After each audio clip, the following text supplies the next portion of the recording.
You probably know the exact sound of a key turning in a lock that signals whether the next 6 hours of your life are going to be a peaceful simulation or a total structural collapse. For most people, a front door opening is just a transition from one room to another. But for you, it was the start of a high stakes intelligence briefing. You weren't just a child, you were a sophisticated surveillance system designed to detect a glitch in the adult world before it could destroy yours.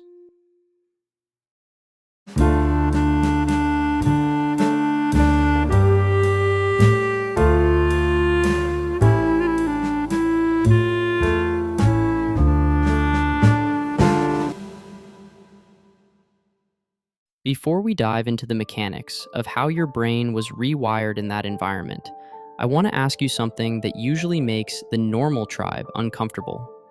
Do you think being raised in that chaos actually gave you a predatory edge in the real world? Or are we all just walking around as damaged goods, waiting for the next explosion? Be honest in the comments. Did your childhood turn you into a shark who can see through everyone's lies? Or did it turn you into a ghost who's still trying to be invisible? Growing up with an alcoholic parent isn't just about the alcohol. It's about living in a house where reality doesn't have a save point. Most kids grow up with a consistent narrative where A leads to B, and if you do your chores, you get a reward. But in your house, the rules changed based on the level of a liquid in a bottle.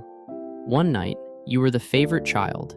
The next morning, you were a target or a ghost. This creates what we call an architecture of hypervigilance. Your brain didn't have the luxury of developing normal social skills because it was too busy developing a radar for microexpressions. You can tell someone is angry 3 minutes before they even realize they're annoyed. You aren't psychic. You're just a graduate of the most intense psychological warfare program on the planet. The tribe, the society outside your front door, likes to label this trauma. But in the Council of Truth, we see it as a forced evolution. You were handed a survival script before you could even read. Most of us fall into one of 4 primary roles because the system required us to stabilize the chaos. Maybe you were the hero. You became the overachiever, the straight-A student, the one who tried to fix the family's reputation by being perfect. You thought if you were successful enough, the bottle would stay closed. But the glitch isn't yours to fix. And now as an adult, you're likely addicted to stress and saving people who don't want to be saved. You feel like a failure if you aren't carrying the weight of the entire world on your shoulders. And that's a legacy script that is currently draining your battery. Or maybe you were the scapegoat. You realized early on that the perfection script was a lie. So you became the lightning rod. You acted out, you got in trouble, and you gave the family a visible problem to focus on so they didn't have to look at the invisible one in the bottle. You took the hits so the architecture wouldn't crumble. Now you might struggle with authority or feel like you're constantly waiting for the tribe to kick you out, even when you've done nothing wrong. You've internalized the idea that you are the malfunction, when in reality, you are the only one honest enough to reflect the chaos. Then there's the lost child. This is the person who learned that the safest way to survive a minefield is to become part of the background. You became invisible. You didn't ask for anything. You didn't need anything, and you stayed in your room until the storm passed. As an adult, you might find it nearly impossible to advocate for yourself or even know what you want. You've spent so long being a hologram to avoid being a target that you've forgotten how to hit save on your own identity. You are the master of the exit strategy, always looking for the door in any social situation. And of course, the mascot. You used humor as a shield. If you could make everyone laugh, maybe the tension would break. You became the emotional regulator for people twice your age, but the cost was your own gravity. Now, you might feel like you're constantly performing, and that if you stop being funny or entertaining for 5 minutes, the people around you will realize there's nothing underneath. You're terrified of being heavy, because heavy meant danger in your childhood home. The common thread in all these scripts is the loss of sovereignty.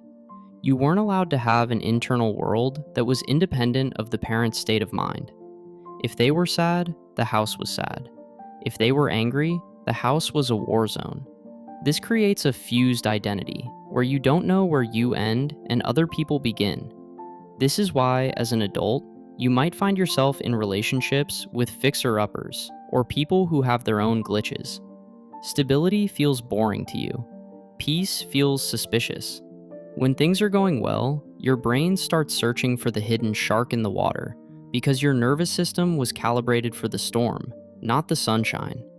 We need to talk about the fear of abandonment versus the fear of enmeshment.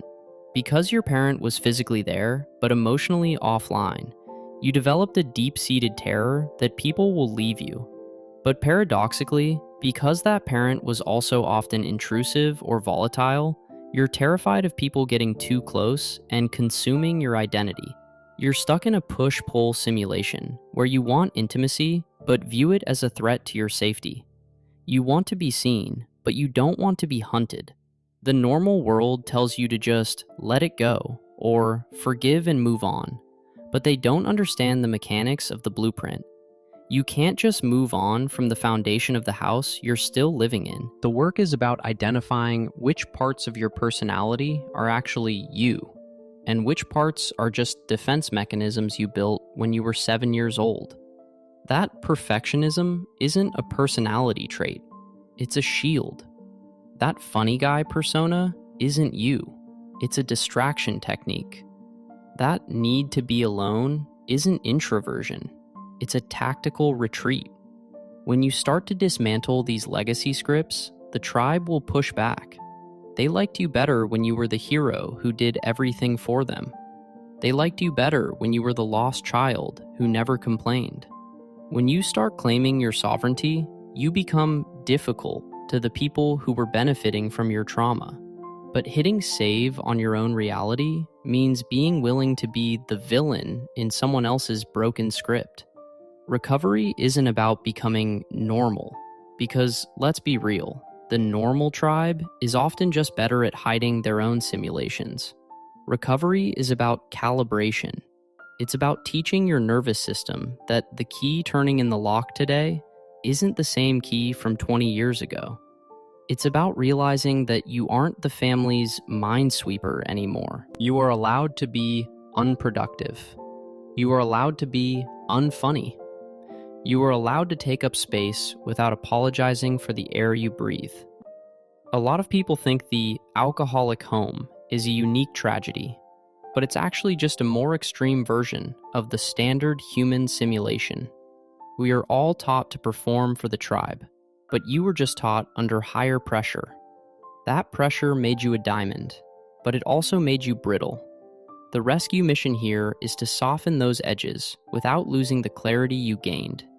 You see the world for what it is, a collection of people running their own glitches, and that makes you dangerous to the people who want to lie to you.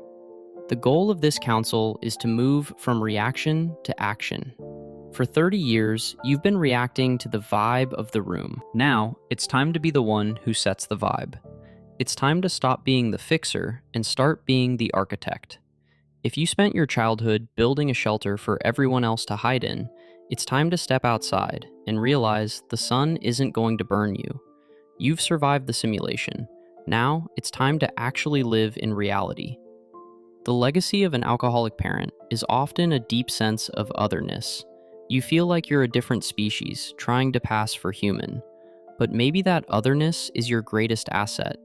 Maybe the fact that you don't fit into the standard tribal hierarchy is exactly what allows you to see the exit signs that everyone else is missing. You don't need a tribe to tell you you're okay. You need to look at the survival machine you built as a child and say, "Thank you for keeping me alive, but I'll take it from here." If you're still waiting for an apology that's never going to come, or for a parent to finally see you, you're staying plugged into their simulation. Sovereignty begins when you realize that their inability to see you was never a comment on your value. It was just a limitation of their own broken software. They couldn't see you because they couldn't even see themselves through the fog. Once you stop looking for your reflection in a broken mirror, you can finally start seeing who you actually are. Let's get real for a second. How many of you find yourself literally unable to sit still when things are too quiet in your house? Do you find yourself picking a fight or starting a project just to break the silence? That is your childhood brain trying to restart the chaos because the silence feels like the calm before the storm. We've been conditioned to think that peace is a trap. We need to rewire that. We need to learn that silence is just space, and space is where sovereignty grows. You aren't a victim of your past. You are the survivor of a high-intensity psychological experiment. The scripts you were given were survival tools, but you don't need a hammer to eat dinner. It's time to put down the tools of war and start picking up the tools of creation. You've spent enough time being the effect of someone else's cause. It's time to be the cause. It's time to hit save on your life, exactly as it is, without the need for anyone else's permission.